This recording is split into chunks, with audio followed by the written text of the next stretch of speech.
Hi guys, Bill the Appraiser here. Good to be back with a new episode of All About Appraisals. Sorry I've been out for a few weeks, came back from Thanksgiving under the weather, and have spent the last month trying to catch up and keep up. And of course now we're coming off the Christmas holidays, which is why I'm still wearing a Christmas shirt. But this video should be interesting for you. It's all about why might an appraisal value change over a relatively short period of time. And I think I may have done a video that was kind of related to this, but I think this covers a little more ground, and two, it's kind of thing I don't think you can really cover it all in one fell swoop. So let's jump into it. And sorry, I'm going to be checking my notes. The first one is, one line I put in all the emails I send to any people that I do private appraisal work for is ask 10 appraisers, get 10 different values, because that's just the way it is. There's always going to be a little bit of a difference. It's not like we have one handbook and every single appraiser does it exactly like the other appraiser does. That's not how it works for all sorts of reasons. And so, that's why I say, ask 10 appraisers to get 10 different values. And if someone were to do that and then average those values, which of course average is kind of a nasty word, dirty word in the appraisal world, they can be pretty sure that, okay, I've had 10 appraisers take a swing at this. This is the average of the 10 values. So I think it's a pretty good guess that my property's worth somewhere near this. So, that's kind of that thing. 10 different appraisals, 10 different values. 10 time periods. Needless to say, obviously, if it was an extended time period, that would explain why there was a difference. But sometimes, even in a relatively short period of time, there can be a significant difference in value.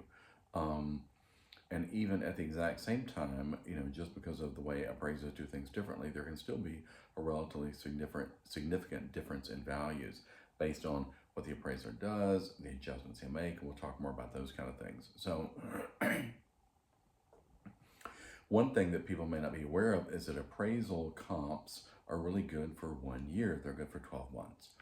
And so, once it gets to that 12th month, there's a really good chance, or as it approaches that 12th month, there's a really good chance an appraiser might say, I'm not going to use this comp, especially if that may be a comp that doesn't necessarily help support whatever the value of the appraiser is thinking for whatever reason. Maybe they've got 4 or 5 newer comps that are supporting a certain number, and they've got this older comp that doesn't come anywhere near supporting that, so they might cut that comp loose, whereas an appraisal that was done 2 or 3 months prior where that previous comp was still valid and still usable, now that changes the value. So, that can also play into it. So, something I call gray areas. And what I'm saying here, I'm looking by my notes saying, whereas one appraiser might see it one way and another appraiser see it another way. I'm thinking back to an appraisal that I did a few weeks back, and another appraiser had done a private appraisal on it a few months prior to that. And so, when a private appraisal is done, that appraiser doesn't really have to answer for a whole lot or to anyone for a whole lot. And so, there's not going to be a whole lot of questions asked, although I feel like all appraisers probably still do their due diligence. They do their homework. They put the same value on it as they otherwise would. But at the end of the day, if an appraisal is being done for a lending transaction, then there's a really good chance that that appraisal is going to be scrutinized quite a bit by the first line reviewer, second line reviewer, underwriting, and such. So, there's always a chance that one appraiser will see one thing. In this case, the previous appraiser had called the basement area finished, and I just did not really feel like it was.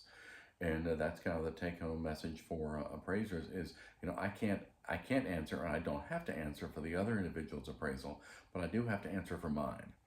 And so they saw it as finished, fine, that's great for them. I have to answer for my appraisal, so I didn't see it as finished. I did not give it credit as finished, and so consequently, there's going to be a bit of a difference. So you have those kind of gray areas. Same thing with something like maybe a sunroom that may or may not be covered by the central heating and cooling area. One appraiser might give credit to that, another appraiser might not. They would still give credit to it somehow, some way in the report. Same thing with a bonus room. I say bonus room, I'm typically thinking of like a frog type thing, a finished room over the garage, where one appraiser might give credit for it, another not. typically, if that a room like that is serviced by the central heating and cooling, then for the most part, the appraiser would likely have credit to it. Excuse me. Now, if on the other hand it's not, and maybe it's serviced by a mini split, well, one appraiser might give credit to that, the other appraiser might not. So, there's different ways it can be looked at in different ways. So, those, again, another reason why values might differ. Different adjustments is another reason. Some appraisers may, although all adjustments should be based on current market research. And so, whereas one appraiser might be adjusting at X number of dollars a square feet, another appraiser might be adjusting at a very different number per square feet. Same thing with everything else in the report, acreage, lot size, garage count, bathrooms, bedrooms, generally square footage, etc. So, needless to say, adjustment differences can make a significant difference. Particularly if you're talking about a property that has a lot of acreage, in which case, if a property say had 50 acres, then for every $1,000 difference between the two appraisers, that could make a significant difference, in the overall final estimate of value. So, those are all things that could potentially sway the value. I'm not saying sway up, sway down, but could explain why there would be a difference in values. Whereas I think homeowners often, if a second appraisal is done for some reason, and so just to jump in here with a little interlude, you might be wondering, well, why would an additional appraisal be done? And that can happen for all sorts of reasons. Particularly, if it is a divorce, very often the wife's side and the husband's side are both having an appraisal done, and then the judge gets together and the judge takes both those appraisals and compares those values, and occasionally even a third appraisal is done, and then the ruling is, if they can't come to an agreement between two appraisals, there will be a third appraisal done, and those three will be averaged, and that will be the result that the lawyers will use in the proceedings of the divorce. So, and the very same thing can happen with just family matters. I personally do a fair amount of probate work, and so on occasion, families just don't agree. And as ugly and awful as it sounds, on occasion, whenever there's money involved, very often families don't agree. And so you have one side of the family or one individual that thinks a property is worth, as I often say, Graceland, worth a lot of money, and then whereas other people are willing to accept that, it's not that great, it hasn't been updated in years, so we're fine with the value. But some people go into it with, unrealistic expectations is how I like to look at it. So, again, an appraisal done for a private use as opposed to one done for a lender. Now, in theory, those values really should be pretty much the same. So I don't think the value difference is really based on that. The difference in what the intended use of each of the appraisals is, I think, again, it goes back to the two appraisers involved. That one appraiser may adjust X for acreage, and one appraiser may adjust X for square footage, and one appraiser may not give credit to the bonus room, et cetera, et cetera, et cetera.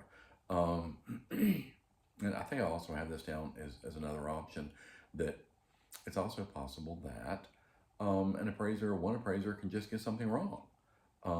I've used this example before. I did an appraisal on a home in a nearby town a few years ago, and the house had sold a couple of times in about a 5-year period. But interestingly enough, there was about 100 square feet in the MLS closed listings of the square footage. And I thought, well, that's an unusual amount for it to be off, because, it's not the kind of thing where there was no addition done. That wouldn't explain really a bonus room. It wouldn't explain a basement, et cetera, et cetera. And so when I got to the house, what I realized was that there was actually, even though, yes, the first floor, second floor were more or less a mirror image, except for the 2-floor foyer, which was about a 10 by 10 cutout. And so one appraiser picked up on that, the other appraiser did not. And so that explained, pretty quick, the difference in square footage, consequently, difference in value. So it can happen. Why would two appraisals be done? On occasion, with certain loan types, particularly FHA, if it is, I think, what they consider a flip, and within 90 days, then they require a second appraisal. I've never really understood exactly why they do that. I have some ideas, but I won't mention them here. But if something is an FHA flip, meaning I think someone buys it, they rehab it, and they flip it within 90 days, then FHA requires two appraisals to be done. Um, and I'm not sure, again, not really sure exactly why, but that is a requirement. And consequently, if the two appraisals, don't come to pretty close in the same value, then the lender, FHA, somebody may be going back to the appraisers to say, hey, one guy called it this, the other guy called it this. One guy appraised it, or one appraiser appraised it for a bit more, one appraiser for a bit less, and they may be asked to explain, their own appraisal, and maybe even take a look at the other appraiser and the other appraisal and explain how and why they ended up with the value they ended up at. MLS access. I work in a fairly rural area, and so some of those areas are covered by different MLSs. And so this area might be covered by just one, this area might be covered by one or two, some areas might be covered by three. And so, if you have an appraiser who maybe only has access to one of those MLSs, then he or she would only be using those comps that are available in that particular MLS. They might not be using or considering either comps in the other MLS, so that could potentially skew it up or down one way or the other. So, an appraiser really should try to avoid that kind of situation, that if something could potentially be covered by more than one MLS, they should really try to take that into consideration. But, again, they may feel like, oh, I've got ample comps here. I did a search. I've got 6 comps. That's more than enough. And so they're just going to run with it. And but at the end of the day, it could, particularly if the other MLS might have a couple of more recent sales. And that way, one appraiser might be more likely to put more weight on those more recent sales and maybe less weight on the older sales. And so that could, once again, potentially skew the value a little bit. Got another note down here about, again, why can appraisal values vary and change, be different in a relatively short period of time. Part of that also has to do with information. If one appraiser was given more information than the other, or if one appraiser maybe wasn't even given the information but just picked up on it. Case in point, maybe something's a purchase and there's an MLS listing, and maybe there is a document in the MLS listing that gives a breakdown of all the improvements done over the last 12 months, 18 months, 2 years, 5 years, however long it's been since the current owners purchased the home. Maybe one appraiser picks up on that, incorporates all that information into their report. Another appraiser does not pick up on that, doesn't really incorporate much of that in. Maybe it's not visible to them, it's not really apparent to them when they come and do the inspection, the walkthrough, the site visit, as we call it sometimes. And so consequently, some of that value may be lost if one appraiser is taking that into consideration and another appraiser is not. Again, just looking at some of my notes here, there's also the possibility of bad information. If one appraiser has been given some information that potentially is not accurate, not current, etc., then that could also explain a difference in the values. So I won't go into a whole lot of difference here, but it is possible for sure. Different types of appraisals could also explain part of a difference in value. Case in point, I've noticed here in more recent years, because a lot of lenders are looking to minimize the appraisal cost, and so they will start with potentially even something that's called a desktop appraisal. They will see if that works. If it does not, that does not work. If that does not provide the value they're looking for, then they may upgrade that to a desktop appraisal, to drive-by appraisal rather. And so if the drive-by appraisal does still not yet yield the value they would like to have, then they may push that up to a full-blown old-school boots on the ground, what we would call a 1004 URAR appraisal, where the appraiser comes in, takes photos, etc., sees everything up close and personal. And so that could also, have some more impact on it. So just to mention,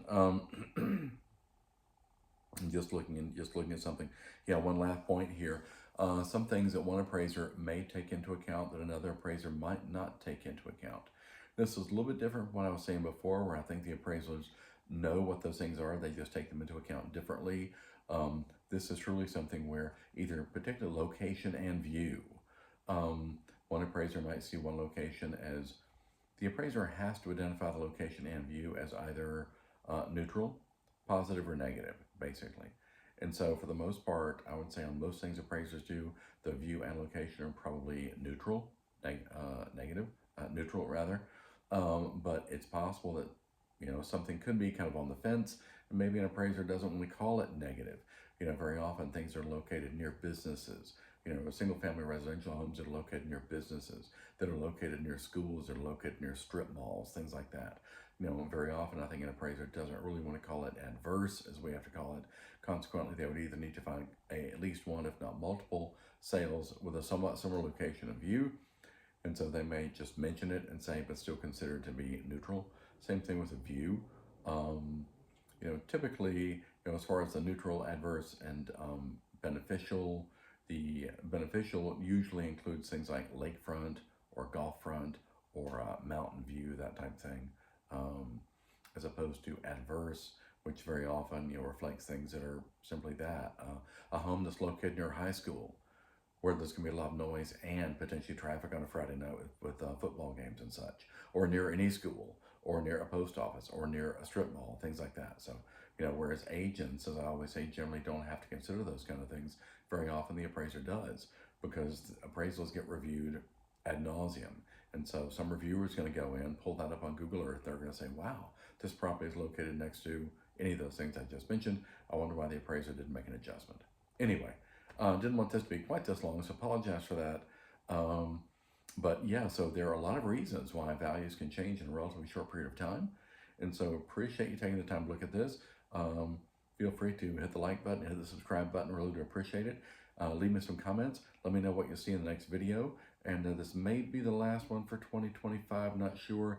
But going to kick off the year with a new video early 2026, if not before. So just leave it with you, and thanks so much, and have a very happy new year. See you in 2026. Cheers.